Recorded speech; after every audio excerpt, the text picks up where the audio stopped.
आज आपण बोलणार आहोत न्यू मॉमसाठी, ज्यांचं बाळ 1 किंवा 2 वर्षाचं आहे त्यांच्यासाठी. आत्ता ज्यांचं बाळ आहे 1-1.5 वर्षाचं, त्यांना खूप सारे प्रॉब्लेम येतात, की मी मुलांना कसं सांभाळेल, मी चांगली आई होईल की नाही, मुलांमध्ये कोणकोणत्या गोष्टी मी नवीन ॲड केल्या पाहिजे व काय गोष्टी मी मुलांसोबत शेअर केल्या पाहिजे किंवा कोणत्या गोष्टींमुळे आपल्या मुलामध्ये छान बदल होईल. त्याच्यामध्ये आत्तापासूनच जे काही येण्याचे संस्कार किंवा ज्या काही गोष्टी आहेत त्यांचा आत्तापासूनच रुजू करण्याची ही वेळ असते. म्हणतात लहान मुलं हे मातीच्या गोळ्यासारखे असतात, त्याला जसं आकार देतो आपण त्याप्रमाणे ते होतात.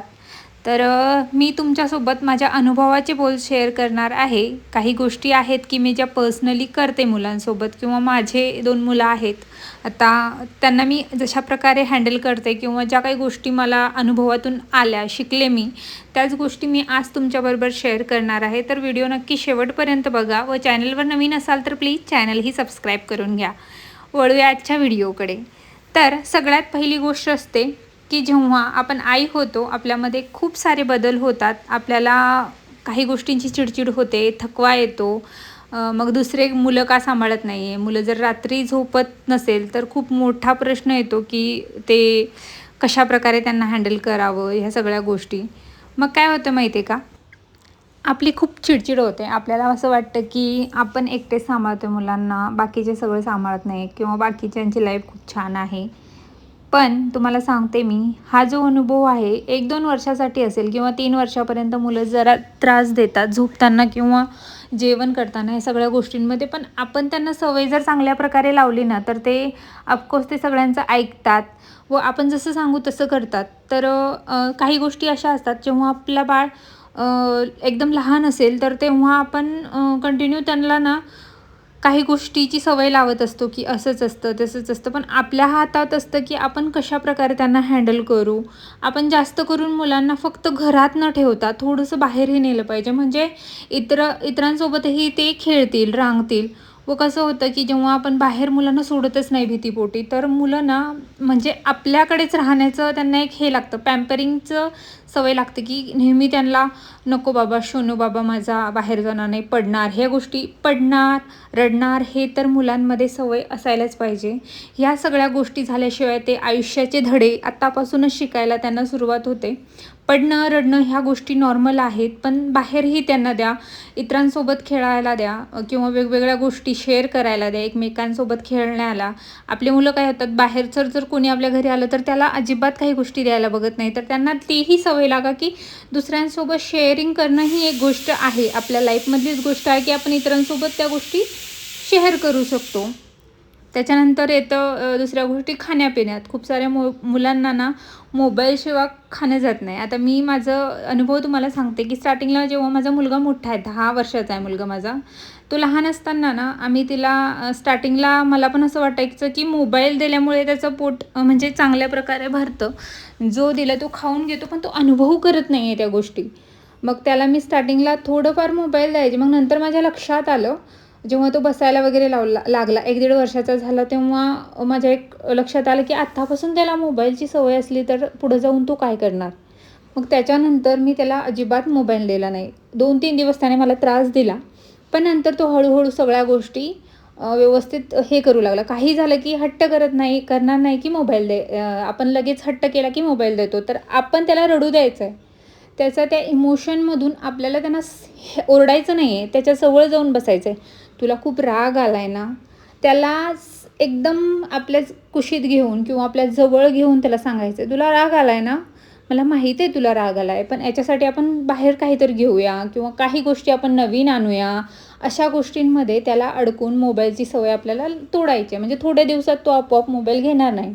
मग ह्या गोष्टींमध्ये काय होतं, लहानपणापासून त्याला चांगल्या सवयी लागतील, म्हणजे स्क्रीन टाईम त्याचा कमी होईल. जेवढं होईल तेवढं टी व्ही किंवा मोबाईल याच्यापेक्षा आपण स्वतः काही खेळणे आणून किंवा ब्लॉक्स आणून, छोटे छोटे ब्लॉक्स आणायचे, जे काही त्याला जोडायला सांगायचे, चित्र त्याला दाखवायचे, रंगवायला शिकवायचं. स्टँडिंग लाईन, स्लीपिंग लाईन ह्या गोष्टी त्याला आत्तापासून शिकवायच्या कशा असतात. प्लस आपण त्याला छान प्रकारे संध्याकाळी किंवा सकाळी शुभम करोती ह्या सगळ्या गोष्टी त्याला शिकवल्या पाहिजे. म्हणजे त्याच्या मनात एक कृतज्ञता व्यक्त होईल. म्हणजे इतरांबद्दल किंवा देवाबद्दल आदर असतो. थोरा मोठ्यांचे आदर करणे, त्यांना ते असं तू म्हणण्यापेक्षा तुम्ही म्हणण्याची सवय जर आपण लहानपणापासून लावली तर तेही चांगलंच आहे. लहानपणी कसं असतं ना, आपण मुलांनी जरी शिवी दिली, काही बोललं मुले, तर आपण हसतो त्या गोष्टींवर, पण ते बॅड मॅनर्स आहे. त्याला आत्तापासून शिकवायचं की कसं बोलायचं आहे. आपण बोबडं बोलतो मुलांसोबत, पण ते ॲक्च्युली तसं शिकतात, बोबडंच बोलायला लागतात. मग आपण स्पष्ट बोललो की मुलंही स्पष्ट बोलते. थोडं स्टार्टिंगला ते थोडीशी त्यांची बोबडी उलटणार, मग नंतर हळूहळू सगळ्या गोष्टी ते व्यवस्थित हे करणार, हँडल करणार. त्याच्यानंतर खाण्याच्या बाबतीत त्यांना अजिबात हाताने भरवायचं नाही आहे. एक वर्षाच्या नंतर तर मुलाने स्वतः त्याच्या हाताने सगळं खाल्लं पाहिजे.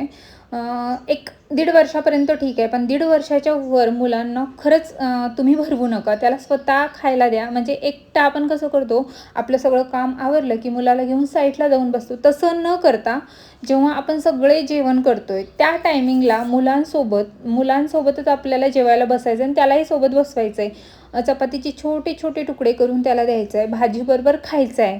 तिखट, आंबट, गोड ह्या सगळ्या म्हणजे सवयी त्याला लावल्या पाहिजे की सगळ्या चव त्याला माहीत असायला हवी बाळाला आपल्या. तर असं नाही की त्याच्यासाठी स्पेशल भाजी बनवायची आपल्याला किंवा स्पेशल गोष्टी त्याला शिकू द्या आत्तापासून. मग ते शेवटपर्यंत तसंच करणार की मला वेगळं बनवून द्या अशा गोष्टी. तर ह्या सगळ्या गोष्टी आपण लहानपणापासून त्याच्यामध्ये ॲड करू शकतो मुलांमध्ये, की कशाप्रकारे त्यांना पॅम्परिंग करायचं आहे आपल्याला किंवा कशाप्रकारे त्यांच्यासोबत राहायचं आहे, खेळायचं आहे. तुम्ही तुमचं काम किंवा ह्या सगळ्या गोष्टी कायमच आहे, पण मुलांसोबतही वेळ घालवा, त्यांच्यासोबत खेळा. जेव्हा ते मोबाईल नाही घ्यावं असं वाटत असेल तुम्हाला ना, तर तुम्हीही मोबाईल नाही घेतला पाहिजे. जेव्हा मुलं घरात असताना तर अजिबात म्हणजे त्यांच्यासमोर मोबाईल घेऊन बसायचं नाही आहे. आपणही बुक्स वगैरे या सगळ्या गोष्टी वाचायच्या. मग आपल्याला बघून मुलंही तसं घडतात. म्हणजे मुलंही आपलं अनुसरण करतात बघा.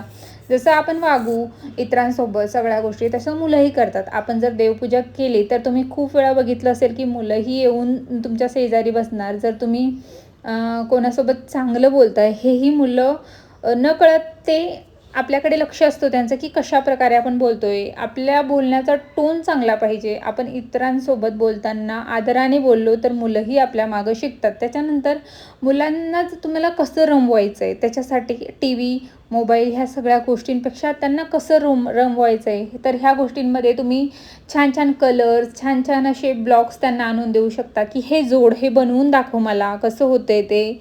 म्हणजे त्याच्यासोबत ना आपण पण बाळ बनून जायचं आहे. आणि हा वेळ ना निघून जातो. 2-3 वर्षाच्या नंतर ना मग तुम्हाला परत आठवण येते की लहान मुलं जे असतात त्यांच्यासोबत वेळ घालवणं कसं होतं. आणि नंतर तुम्हाला वाटतं की हा जो टाईम होता मी जगलेच नाही. तुमच्या चिडचिडमुळे जेव्हा आपण पहिल्यांदा आई होतो तर आपल्याला खूप सारा टेन्शन असतो, खूप साऱ्या गोष्टींची चिडचिड होते आपली, की नको वाटतं सगळ्या गोष्टी, नकोच मला कुठेतरी निघून जाऊ असं तरी मला वाटायचं की का हे असं सगळं झालं आहे माझ्यासोबत. पण थोड्यानं हळूहळू सगळ्या गोष्टी मी हँडल केल्या आणि नंतर माझ्या लक्षात आलं की हा जो वेळ आहे तो जगायचा आहे.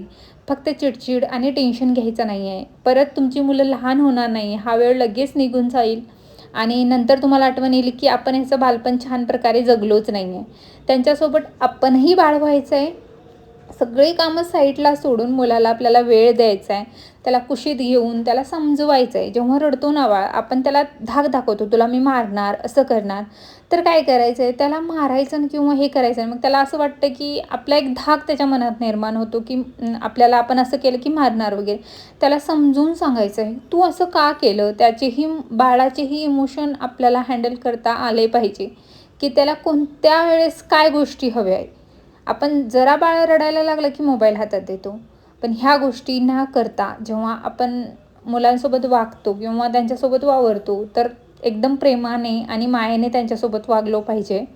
त्यांना चांगल्या सवयी आणि त्याला आपल्या शरीराचे अवयव कुठं काय आहे ह्या सगळ्या गोष्टींमध्ये आपण जेवढं रमू, बालगीत त्यांच्यासोबत सांगायचं पाहिजे आपल्याला की जे छोटे जुने किंवा आपण ऐकत आलो आहे आतापर्यंत बालगीतं ह्या सगळ्या गोष्टी त्यांच्याबरोबर शेअर करायच्या आपल्याला, सांगायच्या आहेत त्यांना.